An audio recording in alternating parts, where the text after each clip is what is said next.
Welcome to our lesson on alternating current, or AC. In this video, we'll explore what alternating current is, why it's important, and how it differs from direct current or DC. So what exactly is alternating current? Alternating current is an electric current that periodically changes direction. Unlike direct current, which flows in only one direction, AC oscillates back and forth, typically following a sinusoidal or sine wave pattern. Let's visualize how electrons flow in an AC circuit. In a direct current circuit, electrons flow consistently in one direction from negative to positive. But in an alternating current circuit, the electrons move back and forth, changing direction many times per second. In the United States, the standard AC frequency is 60 Hz, meaning the current changes direction 120 times per second. In many other countries, 50 Hz is the standard. Let's look at the mathematical representation of alternating current. AC current can be described by the equation I of t equals I sub 0 sine of omega t plus phi, where I sub 0 is the peak current, omega is the angular frequency equal to 2 pi f, where f is the frequency in hertz, t is time, and phi is the phase angle. Similarly, voltage follows the equation V of t equals V sub 0 sine of omega t plus phi. Let's visualize what these parameters mean in our sine wave. Here's a typical sine wave representing AC current or voltage.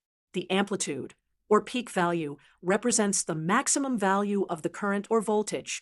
The period is the time it takes to complete one full cycle, and it's related to frequency by the equation T equals 1 over F. The phase angle shifts the entire waveform left or right. An important concept in AC is the root mean square, or RMS value.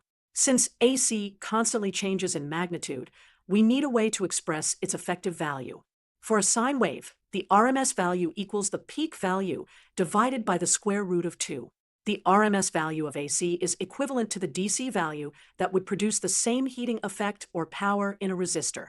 Your household outlets typically provide 120 volts RMS, which means the actual peak voltage is about 170 volts. Let's compare alternating current with direct current. While DC flows in only one direction with constant magnitude, AC changes direction periodically.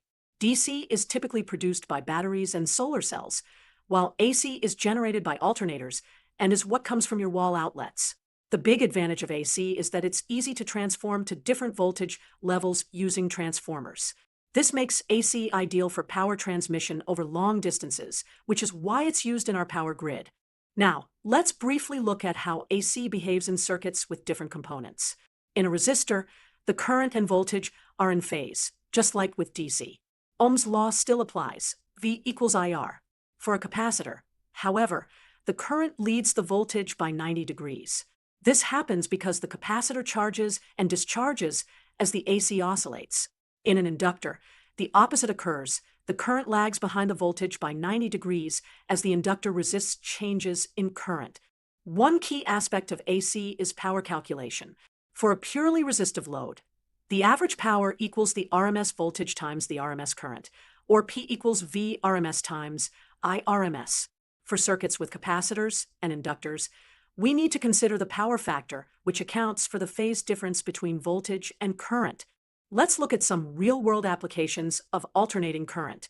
AC is used in household power systems, electric motors, transformers, and power transmission.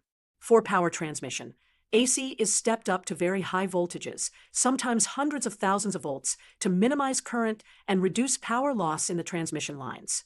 It's then stepped down for safe use in homes and businesses. To summarize what we've learned about alternating current, AC periodically changes direction and magnitude, typically in a sinusoidal pattern. It's characterized by its frequency, amplitude, and phase angle. The main advantage of AC is that it can be easily transformed to different voltage levels, making it ideal for efficient power transmission. Different circuit components like resistors, capacitors, and inductors have unique responses to AC, which is critical in designing AC circuits. Thank you for watching this overview of alternating current. AC is fundamental to our modern electrical systems, and understanding it helps us make sense of much of the technology that powers our daily lives.